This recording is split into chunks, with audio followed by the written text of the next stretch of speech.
Hello, everybody. Welcome back to tonight's episode of Exploring Laguna. I'm your host, Logan Marshall, and today we have two very special guests in the station. One of them, I'm sure quite a few of you listeners who are residents of Laguna Beach know, is Mayor Alex Zernacki. Alex, say hi to us. Hey, everyone. Great to be here. He is a lifelong resident and third generation of his family live in Laguna Beach. He was elected to the Laguna Beach City Council in 2022. And you've made history as the city's youngest ever city council member, graduate, obviously, of Laguna Beach Public Schools and Dartmouth College. And as well as we have in the station, New Morse. Yes, New Morse. Yep. That's an easier last name than Yeah. But the first name's harder. Yeah, that is the first name. Family name. You are a co-founder and managing director at Ancona Hospital, and recently you've been involved in FUEL, Families Unified for Education of Laguna. So say hi. Hi. Thanks for having us. Great to be here. We love the radio station in Laguna Beach. Yeah, we are here at KX. So for those of us on the webinar, we're at the radio station. This is going live also. So I thought it'd be cool to support KX here, a local institution, and also going to be important to look each other in the eyes, which sometimes makes for more interesting conversation. Good. Everybody, so where do you want to go? This for me is where the eyes of the people here on the radio. At KXFM, we strongly value, as both of you guys do, community. And my goal is to operate as just, I would say the eyes, but we have the webinar for that, the ears of Laguna Beach residents. So wherever you guys want to take us into whatever topics, it is entirely up to you. Yeah, so I'll kick it off and then hand it over. So I think it's interesting to understand that in town, there's really like two, sovereigns is like the legal term for it, but like two kind of co-equal branches of our co-equal institutions in town, the school board and the city. We'll circle back to that later on in terms of what that means.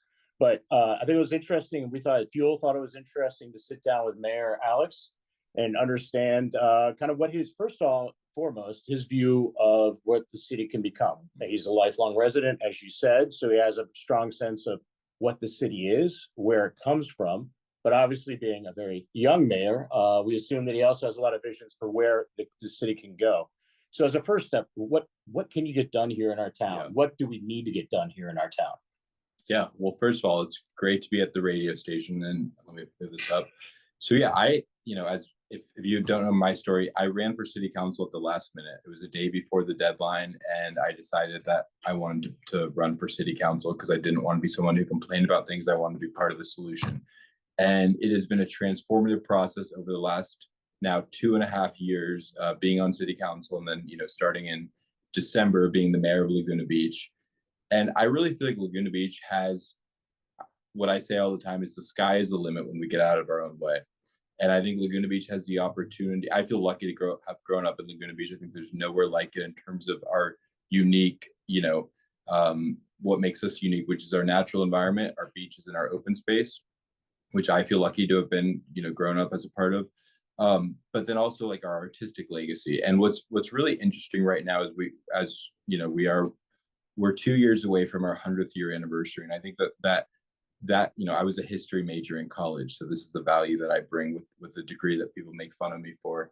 But when we look at as we look towards the future, it really demands reflection of the past. Why are we this unique place that people want to be a part of? And to me, I think Laguna Beach is a place that's all about doing things differently. And, in my State of the City address, I don't want to go into all that here, but Laguna Beach has always been a place that does things differently than everywhere around us. We don't just do things the way that they've always been done. But in recent history, what I found is that we have been that place. We've been the place that wants to keep things the same for the sake of keeping things the same, not for achieving our true potential and making this the best city it can be. And so in terms of my vision for the city, it really comes down to three things. That's the conclusion I've come to over the past 2.5 years. Number one, public safety. 2, infrastructure. 3, the efficient delivery of government services. I think we really need to focus on the basics. And if we get the basics right, then the sky's the limit. So public safety, that's the most important role of local government. The first vote that I did on the city council was to give our police officers a raise. And The reason for that was because we had vacancies, because as all the, you know, in the defund the police movement, nobody wanted to become a police officer. And so as other cities were increasing their wages, we had to do the same. And it's also just so important to support the men and women who are literally willing to risk their lives to protect all of us. So we did that. We've been able to reduce the vacancy rate in our police department. And we've also been investing in technology in terms of, you know, automated license plate readers. We're looking at we have drones. We're looking at doubling down on those investments. And then, of course, wildfire preparedness. The question is not if, but when the next wildfire happens in Laguna Beach. And I think the Palisades were a reminder to many people in the state about the threats that wildfires pose.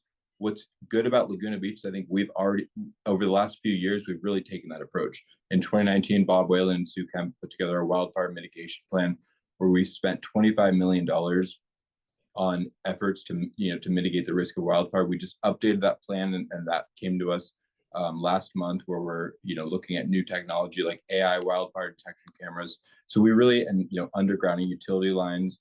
Last week, I was pleased to be a part of a ribbon cutting for a reservoir in South Laguna, where we're doubling our water capacity there.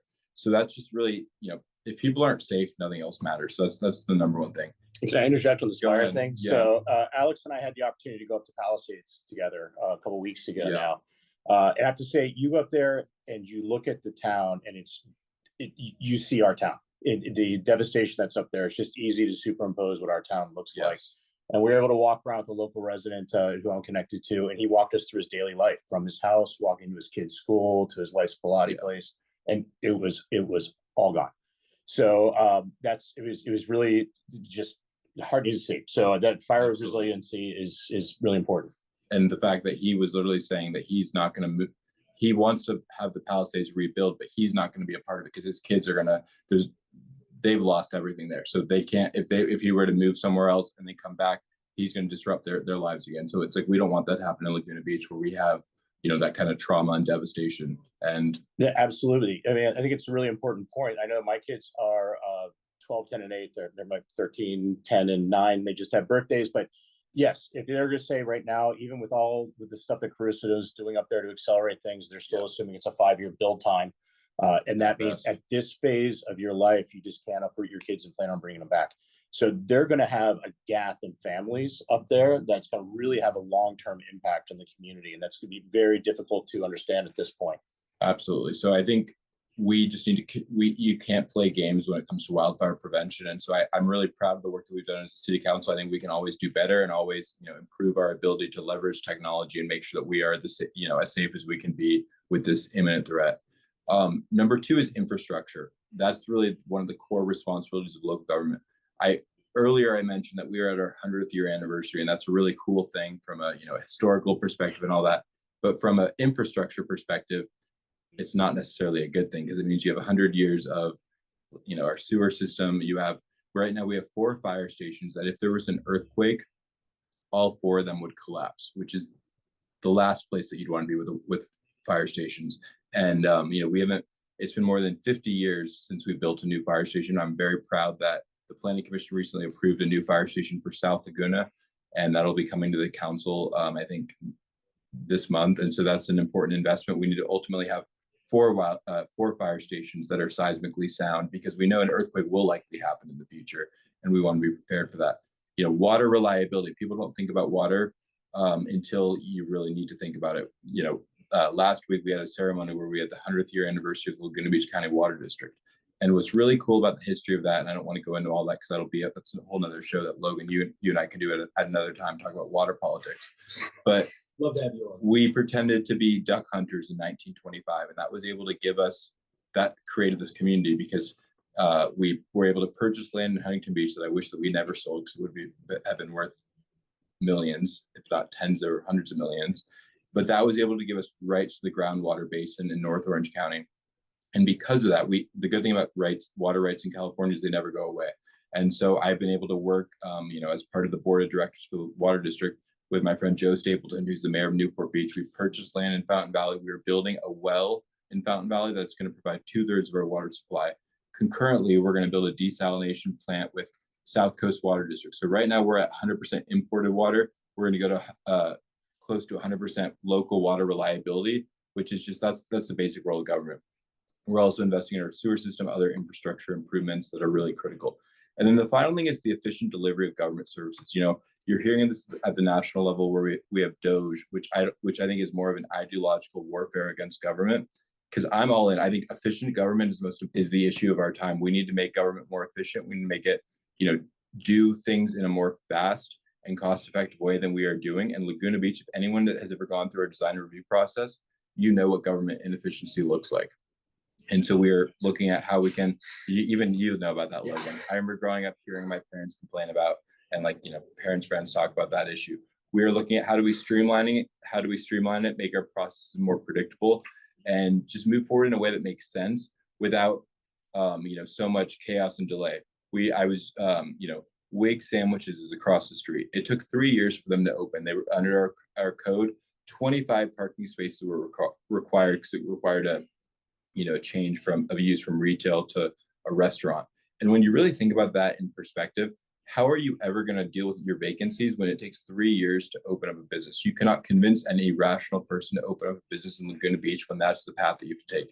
So we have to do more in terms of making, you know, incentivize things that we want, which are, we want small businesses and local businesses to be part of our community. So this is really the at a high level, I mean, we could talk about, you know, the promenade and all the different things that our city council is working on. But what we really, when we step back, what I'm really proud of that our city council is doing is that we are a place where we have civil discourse, where we don't have the toxic, you know, us versus them mentality that's pervaded our national politics, and that, and in truth has actually pervaded our local politics in the past with our, you know, city councils, where people are sort of, you know, attacking individuals as opposed to debating issues. We don't always agree on our city council, but what I really think we've done a good job of is we have respectful disagreements. We look towards how can we, you know, solve, because I mean, there's no one, I've never met a person who I agree with 100% on every issue, but I think the idea that we can find common ground and have, you know, evidence-based, fact-based discourse is really fundamental to how we move forward. So those are the things we're working on at the city. And I'm, you know, I think that we have serious problems to deal with the city. I'm the biggest critic of the city, right? I have high expectations, just like our residents do, but I do think the sky's the limit, and I'm looking forward to, you know, continuing to work with my colleagues in the community on the important issues facing our town. Yeah, I'd like to just touch on that last piece that you talked about, the permitting and the uncertainty around getting open. You know, fortunately, I didn't get Logan my bio in time, but so my background is I'm an entrepreneur. Now I invest in businesses, and if you look at our town, Wiggs is a great example. Yeah. A business owner takes a tremendous amount of risk before they open a business. Absolutely. And most business owners are making a lifetime kind of bet. They might be taking a mortgage on their house or using life savings. And that bet is fair if it's around whether or not a business is going to work. Do I make a good sandwich? Is it in a good location? Which is hard enough, right? That's hard enough. And the failure rate there is north of 50% in the best of circumstances. But what's happened in our town is now we've shifted all that risk onto permitting. And so you can go through this process, be 2, 3, 4 years, that's someone's life savings, and not get the business open. And then the next person who walks by and says, hey, I might open a business there, I might sign this lease. They'll look at the previous applicant and say, not worth the risk. And then the landlord doesn't have rent income, and then they can't maintain the building. So that's what leads to the decay that we see in town. So I think accelerating this process and creating more of a defined and certain timeline around permitting is critical for improving how our town looks. And I think it's also important to talk about where, even from the level of someone who is already taking the risk that he says north of 50% the business isn't going to start, they're not even going to try and get their life savings stopped when it's literally like just what you're talking about. It's a joke, as a common joke in Laguna Beach households, how hard it is to get a permit, whether that be to build or just to start a business. Yeah. And unfortunately for the many families been here for a while, but for all of us that are here, I joke that design review, it's like a hazing ritual to join the fraternity of Laguna Beach. It's so common. It doesn't take any much. You just mention one thing about it and you get the knowing sad nod by the soccer field or wherever you're talking about it. Absolutely. And I just think that at the end of the day, if we make it where it's a 5-day process to open a business in Laguna Beach, the amount of cool local business that we will have will make everyone excited. Because ironically, when you have a 3-year process, the only one who can survive that is the chain, who can hire the lawyers, the lobbyists, the spinners. And but ironically, we don't want chains. We want small businesses. We want people who are local entrepreneurs to create really cool concepts that can thrive. And so when we have a really bureaucratic, complicated process, it's good for the lobbyists and the special interests, but it's not good for the entrepreneurs. But was a well-meaning policy as it was originally envisioned to maintain this Yes. character of the town, but you get this just kind of the unintended consequences of favoring kind of the bigger the Yeah. money, the bigger developers, the bigger chains, the bigger everything else. Absolutely. So, well, cool. So that's at the city level. You know, we're obviously Fuel. We're focused on families. Let's bring it one step down. You mentioned the promenade. Fuel recently came out and said we support the city council's actions there. That might have surprised everybody, but from the outset, we said we're focused on schools, but beyond that, we're focused on making Laguna an awesome place for families to live. So whether you grew up here and this is a town that you love, people have a decision to make. My house is worth a lot more. I can sell it, bank the money, go move to Phoenix and do whatever, or you stay here. That means you got to have a great reason to stay here. For families moving in, you may make the decision. Do I move to Newport or Dana Point? And then do I invest in public school or invest in private school? Or do I roll that into a mortgage and move to Laguna Beach? So for us, I view it's critical that we become an aspirational and world-class place for families to live and to raise their kids. So we feel like the promenade is a great example of somewhere by expanding that and making it permanent. It'll be a new place where we can all take our kids and socialize and have more social events. So would you like to touch on what you think the promenade needs? I mean, so I can't, we have an appeal coming for us. I can't weigh in on that specific appeal, but what I'll say is what's on the record. We've had probably 8 public hearings. There's been no issue that I've been involved with more public hearings on than the promenade, where I've had to reiterate the same thing over and over again, that I think it's one of the best things that's happened to Laguna Beach. And the reason it happened was out of crisis. And so, there's that quote by Rahm Emanuel, who is President Obama's chief of staff. He said, never let a crisis go to waste. Talking about, and you'd probably disagree with this, with the Affordable Care Act and the what happened there in terms of moving forward. But COVID was the only reason why the promenade existed, and there's people who don't like that. I think the promenade should have been something that we pursued regardless of COVID, because we have the best climate of anywhere in the world. Who wouldn't want to have outdoor dining here? Who wouldn't want to have more spaces where people can come together? And you look at the trade-off is losing cars from the street. And so I think it's I'm very excited about the conceptual plans that are coming forward. Of course, I'm not going to weigh on the specific appeal that was brought to the city council by Village Laguna, because I have to hear all the testimony on that. But what I'll just say is what I've said before: the promenade is an exciting thing, and I think overall as a community, we have residents here who have really high expectations for how our city can work, how our school district can work. And I'm really looking forward to how can we move away from this us versus them mentality about tribalism with all this conflict, and how can we figure out how we can find collaborate in ways where we really achieve our potential, which is like having the best city in the state of California, the best school district in the state of California. Yeah. So bringing it kind of staying on this vein, what other projects or initiatives are in front of the city outside of the schools that will benefit families and make it more, as I said, an aspirational place for people to live? Well, one of the things that I think we've done is we failed to invest in our recreation amenities. I remember when I was little, there was like the bathroom up at Molten Meadows where like the stall didn't even exist. So like it was like totally, which is crazy that you would have, and it probably was because you had city council members whose kids maybe like 40 were in their 50s, right, where they weren't going to parks. I think we've done a better job in terms of investing in our park system, and we just passed a parks master plan, Village Green Park, which was my childhood park, where we're looking at how we can improve that park. One of the exciting things that we had a meeting actually 2 weeks ago with our county supervisor, my former boss, Katrina Folion, was building a pump track station in town, or not station, a pump track facility that San Clemente just did, which is a great opportunity for, people who ride bikes to use that. And so I think that, as a whole, we should, as a community, look at how we can create more recreational opportunities. And that's not just for families, there's other, people of all ages ride bikes, but that's another opportunity. I think our streets could be a lot safer than they are, and we should have more, bike lanes and more opportunities where you don't necessarily need a car, but you can safely, people are already on e-bikes. So the question is whether they're going to go on their e-bikes in a safe way or in a dangerous way. So, having more bike lanes and making our streets more, making them safer for pedestrians is also something that's to the benefit of families. Those are just two examples. Yeah, I happen to join the rec committee, and so both those projects you mentioned, the pump track and the Village Green Park, are kind of something that we're reviewing right now. My first house in Laguna was in South Laguna, Okay. so we also took the strollers up and down the hills to get to Village Green. Absolutely. So definitely in need of an upgrade. So it's okay. Taking it down to the next level, kind of how we originally started this is explain how the school district is different than the city, how they interact, how they're funded, the decision making, and then and how they have worked together in the past, Yeah. both successfully and maybe unsuccessfully. Okay. And Well, also, if you could go just ahead. touch on like current issues that relate to both the school district as well as the city council, because I think that's something that gets overlooked a lot, and at least something that I've been aware of has been significantly more school board, school district related. Obviously, I'm a student in the district. That with the city council, a lot of the issues that you would think relate to the school district have like no relevance at all. Like, give me an example. I'm trying to think of one.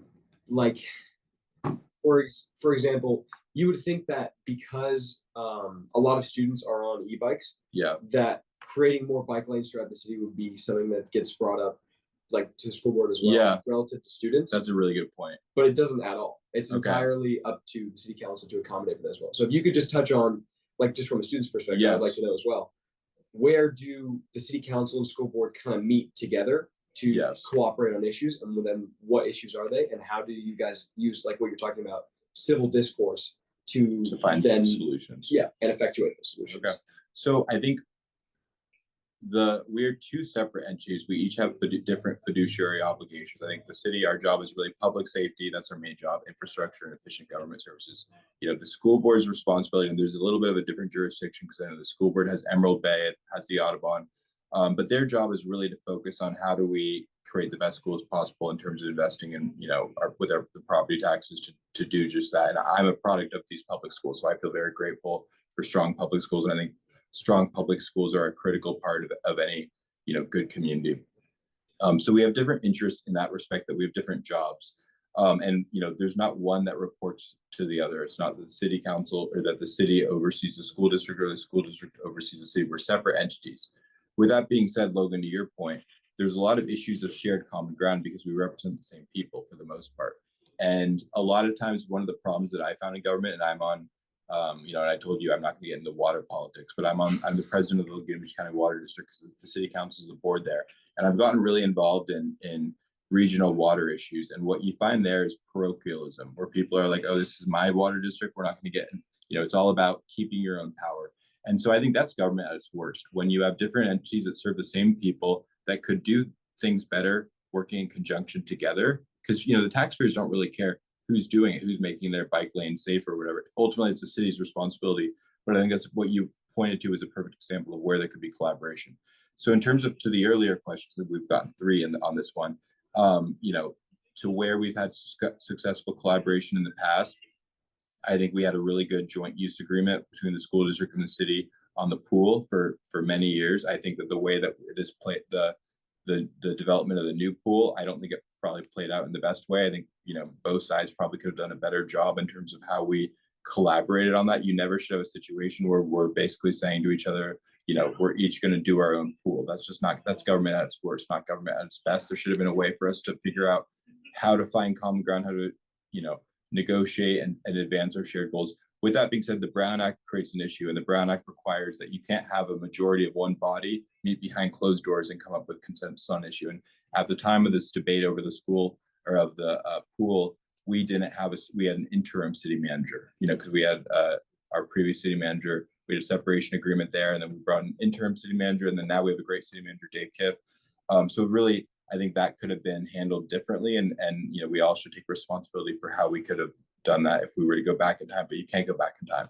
I'm pleased that now we have an agreement where we're moving forward with the 45-meter pool, and the city is going to play a you know, a leasing role, and we're going to fully utilize that facility. Because the idea that you have a pool sitting there empty, that's just like, that's government at its worst, right? Just because of parochialism and saying, and you know, it's not that's government at its worst.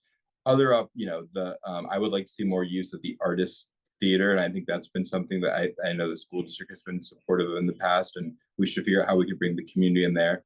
I always liked how you know, I got to graduate from you're not going to, well, maybe by the time you graduate, Logan, you'll get to do this, but I got to graduate at the Irvine Bowl, and that's actually part of the festival our agreement with the cities that allows for the graduation of high school students at the Irvine Bowl, which I think is iconic. I mean, there's Yeah, nowhere. It's very actually Billy Freed, who Yes. it manages the radio station, has been talking about bringing that back as well. Well, so funny you mentioned that. I was just talking to my my family on my mom's side went through Laguna Beach process. Yeah.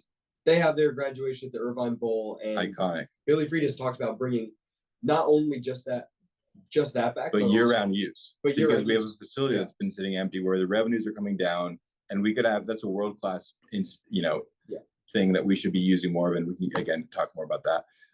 Other areas where the city and the school district have worked together. So we did work together on that the bike lane on Park Avenue. Kelly Osborne and Sue Kemp worked together on that. I think that's a good start of progress in terms of bike safety.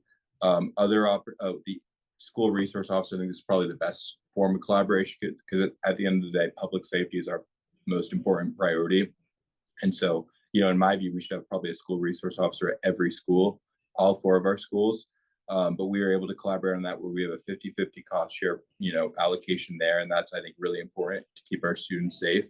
One of the areas that I'd like to collaborate better on in the future is the Vista Aliso senior housing, which used to be, the 3rd elementary school in town. And in I think it was the 80s, the school district basically brought in a developer to turn the school into 72 units of senior housing, which is, a critical part of our affordable housing stock in town. And I've been very passionate and, on the record in terms of finding a win-win deal where we can negotiate with the school district to figure out how we can extend that lease so we can leverage tax credits, potentially add more housing units, but also ensure that we don't lose the biggest senior housing, in town, because there's so many people in Laguna who are only able to be here because of that senior housing. So I think that's an opportunity for better collaboration in the future. So I really do think government at its best is when we move away from parochialism and, staying in each other's lane, and we focus on how do we solve problems that affect all of us, and how do we do, from the private sector, that's what you do, is you just figure out how you solve problems. It doesn't really matter what, who gets credit or who's in charge. It's about how you can do it in the most cost-effective, timely way. And so anytime we can do that as share as 2 institutions that are separate but serve the same people, I think that's government at its best. And I think something that you touched on that was really that hit me really hard was about how the taxpayers don't care. They don't care. Nor do students about how they just want a problem to be solved. Yeah, exactly. They just want to see actual effects of their tax money being used. Yep. And I feel like that's one of the things that throughout going to the school board meetings has just been, and being with amongst other students, is people have been very frustrated with is the supposed inefficiency within just getting problems done because of compartmentalization and being like, well, no, you're doing this, you're doing this, as opposed to just why don't we work together and solve the problem. And I think that's obviously where things like political interests come in play, where people don't want to work with one another just because their ideologies don't match politically. And I think that's something that you're talking about is super important, is that I think what a lot of people fail to realize is that a lot of people who even do align with certain political ideologies, they also don't care. As long as it gets done, they're happy. Well, I would say, having not been involved in local politics until recently, a lot of those battle lines that you see at the national level, and if you turn on the TV, they don't exist locally. Actually, in some cases, they're topsy-turvy. In the course of this, I've met Republicans that are in favor of rent control and Democrats that are opposed to wastewater recycling to save seals. So that would be 180 degrees from what I would expect. And what you find is that there's any number of really small, bespoke, not even really interests, just motivations that drive through these things at the local level. Maybe also at the federal level, but you definitely see it here. So. Well, and I do think, to the point both of you made, there's no reason why we should have ideological divisions in Laguna Beach. I will sit down with anyone in this town, people who've said the worst things about me. I will meet with them and figure out if I'm wrong about something. I want to be told that, and I want to figure out how. I'm my biggest critic, right? And all of us can do better, especially in government.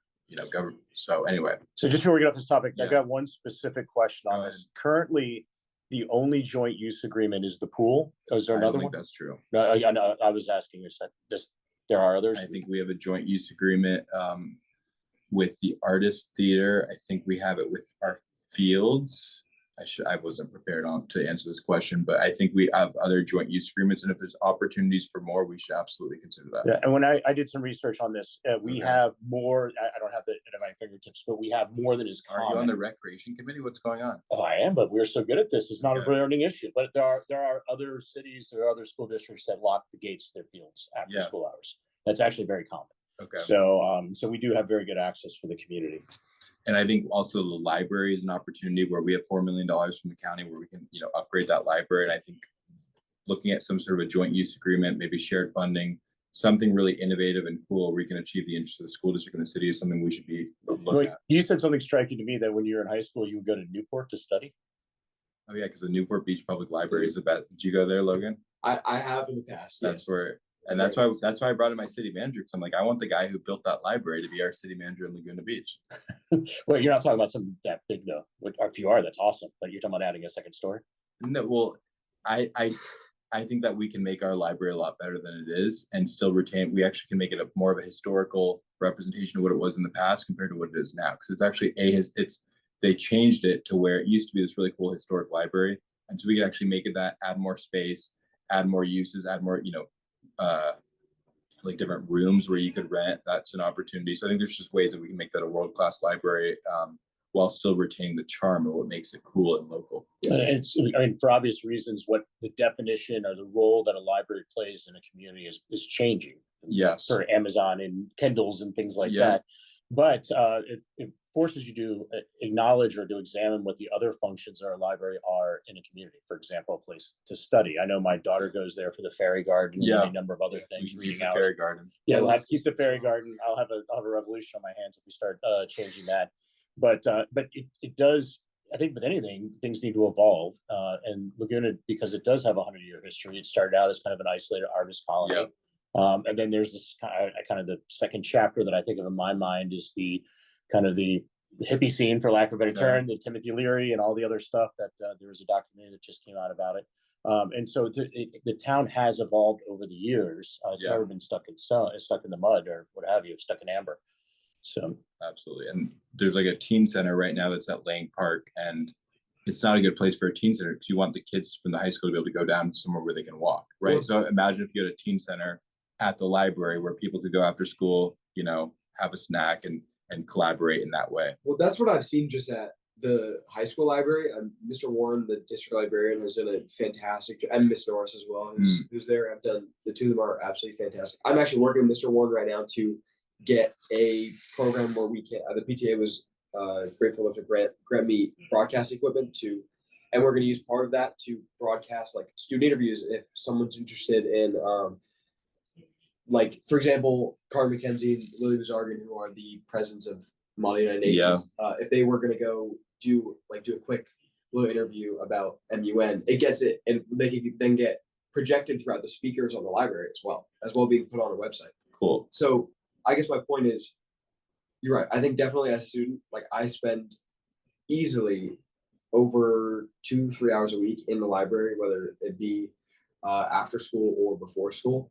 And I think that just throughout having such good librarians and such good positive energy throughout the entire space, it's not only like just a good place to study because it's quiet after school. It's a good place to study because there are so many dynamic things going on in it that entices you as a student to want to go there because that there are programs there. Yeah. And I feel like that's one of the things that kind of gets left out about the public library is that a lot of it just isn't on the student's radar. Totally. Because there isn't any program that kids are like, oh, well, that's in the library. I like that. I guess I'll go there on a day when we don't have that. Absolutely. And I think what's cool is that, I don't think there's I think both the city council and school, but there's no reason why we couldn't collaborate on this. So that's what's exciting about that opportunity. With $4 million from the county as our, jumpstart right there, we can really turn that into something special. Listen, and this is touching on the city recently published the facilities master plan, correct? The libraries in there. The other two that I think reflect on families and students are Lang Park, as you mentioned, and the former St. Catherine's. Yes. So maybe you talk about what some of the ideas are with those. Yeah, so I really think that having that gym in South Laguna at St. Catharines has been a really such a cool thing. One of the issues that we're dealing with is our parking requirements, where we can't really fully utilize that facility because we're trying to impose our own parking requirements, which make no sense. Going back to the conversation about wigs, but I do think that we can come up with a plan where we look at how do we build a world-class recreation center in town. Perhaps that's an area where the school district and the city could collaborate. And so, yeah, I definitely think there's opportunities there. And we have a money problem at the city, right? Where costs keep going up and revenues also keep going up, but they don't, for some reason, not gone up to the extent of costs. So we need to figure out how we can pay for these things. So we can come up with great plans and, pay consultants to come up with all these plans. But at the end of the day, if we don't have the money to implement any of these plans, then we're just sort of playing games, which is what we've been doing in Laguna for a long time. So I really do look forward to working with the school district and, all 5 of the members there to figure out how we can collaborate on those issues. Very cool. So I'm gonna just put this out there as it was written, and you can take it as goes. So how do we make Laguna Beach more of a home versus a tourist trap? Well, I think Laguna Beach has always been a place where tourists are going to come, because when you have the beach here, people will want to come, and you can't blame them because we have the most beautiful beaches in the world. With that being said, we can't tolerate illegal behavior, and also we deal with legal constraints where we have the Coastal Commission, which I think there's a good reason for this, says that the beach belongs to everyone. You can't basically privatize the beach. You can't say that people aren't allowed to go to the beach. And you look at what's happened around us in Orange County, but also Riverside County over the last 15 years. You've had so much development in Irvine over the last particularly 5 years, and beyond that, you've had a lot of development in Riverside County. All those people are now coming to the beach, right? And so then the question is, you can just say stop people from coming, but we're legally not allowed to do it. So the question is, how do you mitigate the impacts of people coming to our beach? Because what you don't want is for people to ruin the natural environment that makes our beaches so special. And so what we're moving towards with our Visit Laguna, which is the tourism marketing district, the goal of that funding is basically to figure out how can we bring in hotel guests during the off-season months, not the summer months, but the off-season months, because we all have an interest in people staying at our hotels when there's low occupancy, because that's how we pay for all of our and city tax level, it's property tax and occupancy tax in terms of where the revenues come from. Correct. You look at the Montage has brought in, I don't have the number off the top of my head, but tens of millions of dollars. It's funded our infrastructure, our capital improvement program. So with that being said, we need to figure out how can we mitigate the impacts of tourists, and how can we ensure that we don't have day trippers who are coming and ruining the quality of life for residents. I recently met with a Malibu council member, and because we have similar issues in Malibu and Laguna Beach with, number one, fire safety, where there's a certain capacity issue in town where there's so many cars and people here on a summer day, and if you have a wildfire that happens, we won't be able to evacuate. So are there ways we work with the Coastal Commission to have some sort of a limit? We also want to look at how can we do more. We have peripheral parking now where people can take the trolleys. So it's certainly it's a complex, nuanced problem to solve. And I think we're looking at how we can do it. We have to manage our expectations that we're never going to be able to stop people from coming to the beach. And when it's a hot day, people are going to come to the beach. And so we have to figure out how can we, go after the illegal behavior of people, partying at the beach and doing all the things, bringing the loud, boom boxes to the beach and things that are just disrupt quality of life for everyone involved, including the visitors. Well, and some of the obvious solutions, you touched on this, but some of the obvious solutions for that, such as congestion charging, congestion pricing, and surge pricing for parking, those kinds of things that have done in cities in Europe and stuff like that. Coastal Commission precludes the city from doing that. Is that correct? We can't do it without their permission. Okay. That doesn't preclude us in the future from doing that. We want to add more parking meters in South Laguna, because that's, parking meters are the best thing ever, because, residents pay their $80 for the permit, and then visitors pay for parking. And that's the best kind of tax, is the one where the visitors pay for it. So absolutely, there's opportunities there. We have to do it in a really creative, legal, thoughtful way. Okay, so a couple of ones, these with one of them, and this is, I'll just put it out there. So how do we give our children more of a voice in this city? Well, I think, you start a radio show like Logan's doing right here. We do have one right here. Great. There's no reason why. I think we have very impressive students. I've been being a part of the Flow program at the high school. I'm impressed with the students there who really want to get engaged. And I think that ultimately it's incumbent on students to get involved. It's not really their parents who are going to get them involved. It's on students. And, you have a mayor who's, I was like in your shoes 10 years ago or something, right? So there's no reason why, people said my brain wasn't fully developed when I was elected. So there's no reason why people of all ages can't get involved. And if you have good points, we'll listen to it. If you don't have good points, we won't. That's, at the end of the day, that's how I think students should be treated just like everyone else. And I think that, so, as someone who's worked as through MUN, having Yeah. great opportunities as an educator as well as a student, where I, throughout the course of this year, went up to top of the world to do top of the world Model United Nations, and I went to Thurston. And one of the things that I said as someone who regularly goes to school board meetings is, even though you guys are only starting, I mean, we have kids starting at the MUN program at like 9, 10 years old. Wow. It's fantastic. Mr. Shen and Mr. Shaw have done such a good job implementing elementary school Model United Nations. But the point that I always made to them was, if you guys, even because the student reps, Carter McKenzie and Kate Hennessy have done a fantastic job of gauging students' opinions. But I think a lot of students feel like their voice kind of ends there.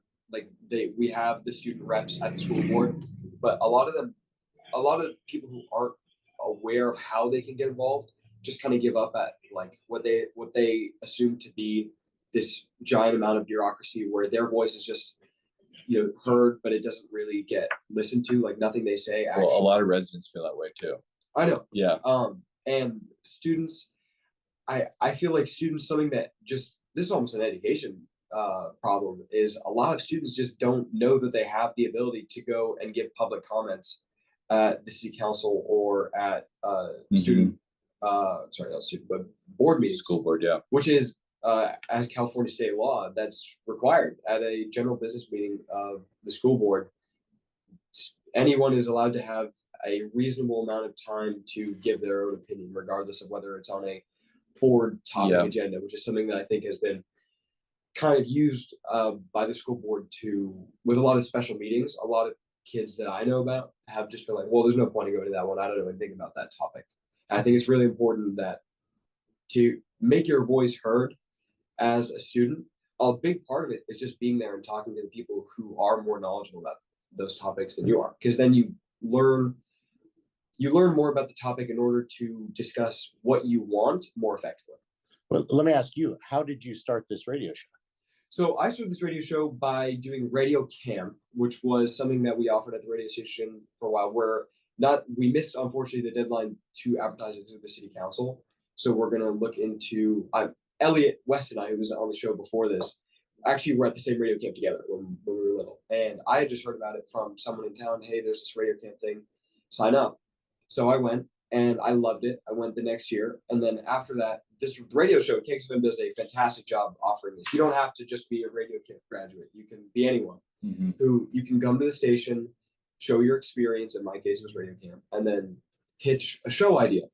And Billy Freed has done a fantastic job since turning the station around into, I think when he took over, we had close to like 40 new shows come on air.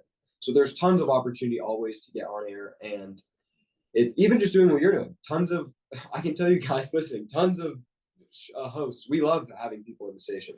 So even if it's just like cold emailing or cold calling, or a handwritten, you can never beat a handwritten note. That's true. So on this topic, on the school stuff, there's been a lot written, a lot said about how our schools are falling in rankings or whatever else. I want to get the details of that. But one thing I'll say is, like, this opportunity that you're having here will not show up in any of those kinds of rankings. Like, my daughter goes to Laguna Playhouse, doesn't show up in any of there. Like, those activities don't show up in the criteria they use for rankings. Yep. So whereas like they're just looking for clubs that are offered by the school. So that's one of the things that's super cool about our town is you can go on radio station, you can go play, you can go skimboarding, you can go mountain biking, do any number of things that are awesome about our town that are adjacent to the school, but not underneath the schools. I think that's one of the things that's just best shown by the AER program at the high school. The what is that? Authentic Exploratory Research is run by Mr. Shen. Okay. He essentially, the concept is it's mainly for juniors and seniors, but there are some rare cases where sophomores are accepted. I'm going to be joining it next year, where a lot of people do, like, for example, say what I'm researching is the national identity crisis in Tajikistan following the 1990s, where the Soviet Union collapsed. Oh, wow. Wow. And It's about horses in Tajikistan, right?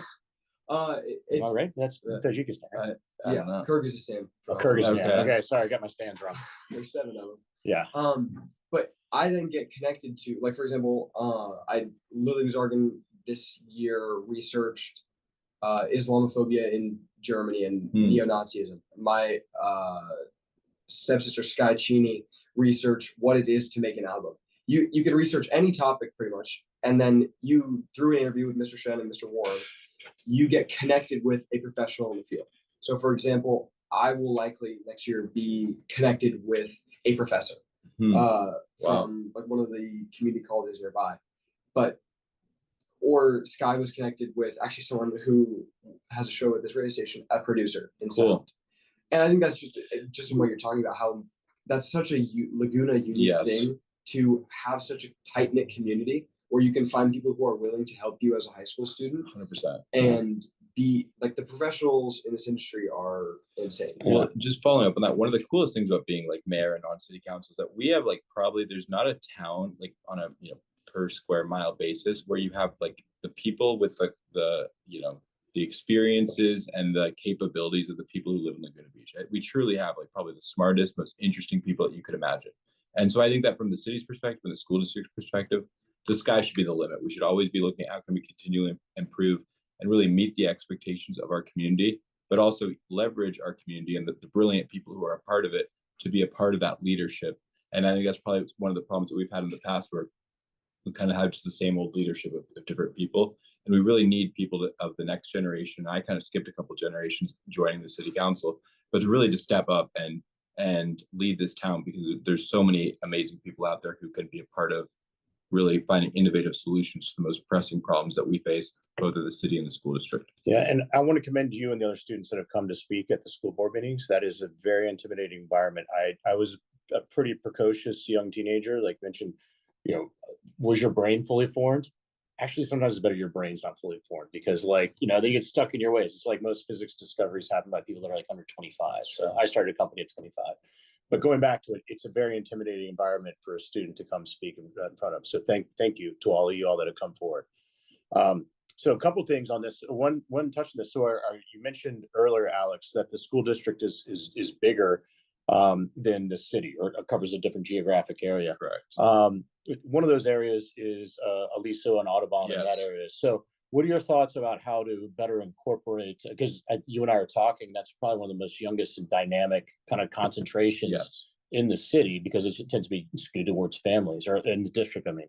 So what can be done to better integrate that community into the broader community? Well, this is something that I've been very proud of, is because when I learned about the issue that where you don't, because I remember when I was in school, like there was always these after school programs that you need basically before you can get your license when you turn 16, you have to have your parents driving you. And a lot of parents work, both jobs, 2 jobs or whatever.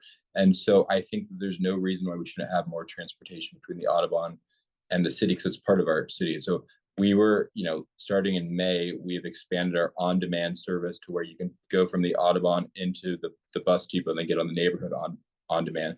I'd like to see the school district do more with that. And, President Perry and I have been talking about this issue for a while. So I think that's an opportunity for more collaboration, because we should always be looking at how can we improve our transit opportunities to where kids are able to get where they want to get without having, because otherwise we're basically saying that unless you have like a parent who can be driving you around full time, you're not able to take advantage of after school opportunities. So I think that's just like a common sense approach. I'd like to see the school district do more on that. And it's actually, I'm meeting with tomorrow, the city manager and I are meeting with President Perry and the new superintendent. And that's something that I will be bringing up. I mean, maybe I shouldn't bring it up now. I should wait till he's more settled in. But I think that's an opportunity for collaboration. And our on-demand program's been, I take it all the time, but the students take it all the time. Have you taken the on-demand program? No. What the heck? Laguna Local? Oh, yes. Sorry. Yeah. Yeah. So the Uber, it's a free Uber. Oh, No. yes. It stops right in front of my house. I use it. Our kids use it all the time. Yeah. Oh yeah. I think it's such a cool program.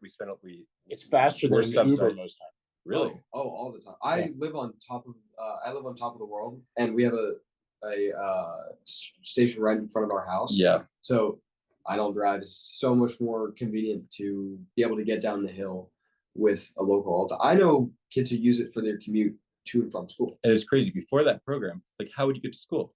right? I mean, there's ways you figure it Yeah. out, but I think that it's interesting how the transit system like stops after middle school, when for 2 years in high school, you don't have access to it unless you get your license. You can't get your license for 2 years, right? So I Yeah. think that's an opportunity for more collaborations, our transit services. Cool. So one of the questions we have, Alex, is what other ways can parents and families get involved at the city level? So outside the schools. Yeah. So I'm thinking Laguna Live. I'm thinking some of these other things Yeah. that are out there.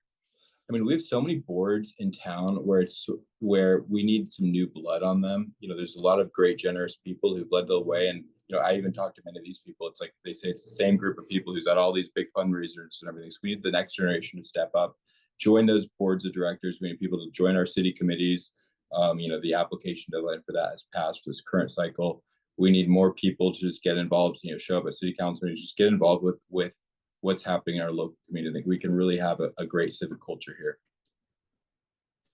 Very cool. I have to say, for me personally, I paid zero attention to any of the local politics, as I said before. I kind of been through design review and those other things and just been frustrated by the whole thing. But it's been very rewarding to see. Actually, been super interesting just to figure out how things work. Absolutely. Thought I knew a lot about the government and stuff like that, but I really had local government's way more interesting than national government. It totally you can actually solve problems where they just have run up big debts. And anyway, we'll talk about that. Well, that's another show, Logan. We'll talk about that. There's a saying in politics that the most important elections are the local ones. Yeah. They're the ones that actually affect your daily lives. Yeah, affect you and affect your kids. Yeah, that hit me. Yes. So I don't have any other questions or anything else you'd like to ask us. Where are the hard questions? Ask hard questions. You bring us back and we'll have a red versus blue political debate.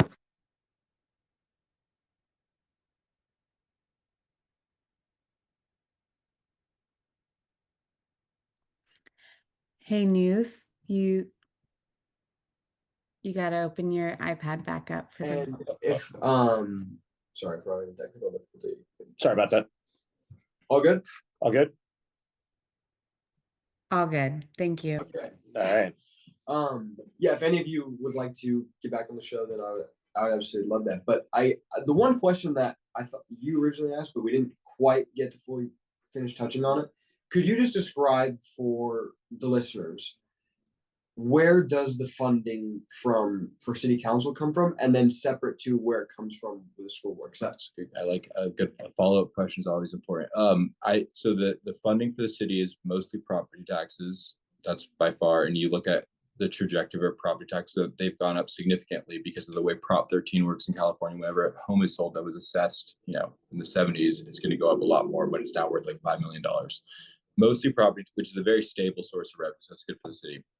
Number two, TOT tax. Number three, sales tax. Sales taxes have actually kind of plateaued, even though we have inflation where you should, if all things were equal, they would actually be increasing because of inflation, but they haven't gone up to the degree that we want. We have a lot of vacancies, but it's also the changing nature of retail. So that's how we're funded at the city level. We get a lot of grants too through like the Orange County Transportation Authority and other entities. But and then my understanding is that the school district's funding is mostly from we're basic aid. I always forget we're basic aid, right? Basic aid, yeah. Where all the money comes from property taxes, as opposed to other districts, like you're seeing in other districts at Santa Ana, where they're losing money because their enrollment's dropping because of the lack of students. Where we have our enrollment's dropping in Laguna Beach, but that's unaffected because it's based on the property taxes. So ultimately, I think the school district gets a little bit more of the property tax than the city does. But yeah, those are our revenue sources, and so we don't have a spending problem.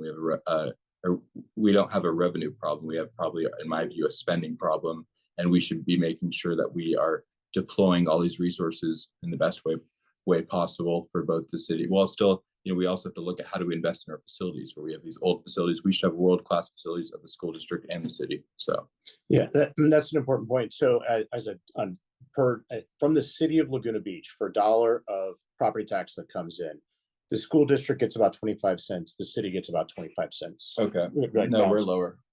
We get 17 cents, I believe. Okay.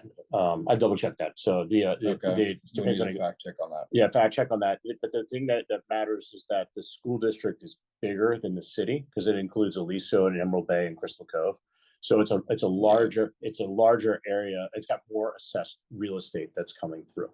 So Aliso probably has more families than the city does that are in the school district.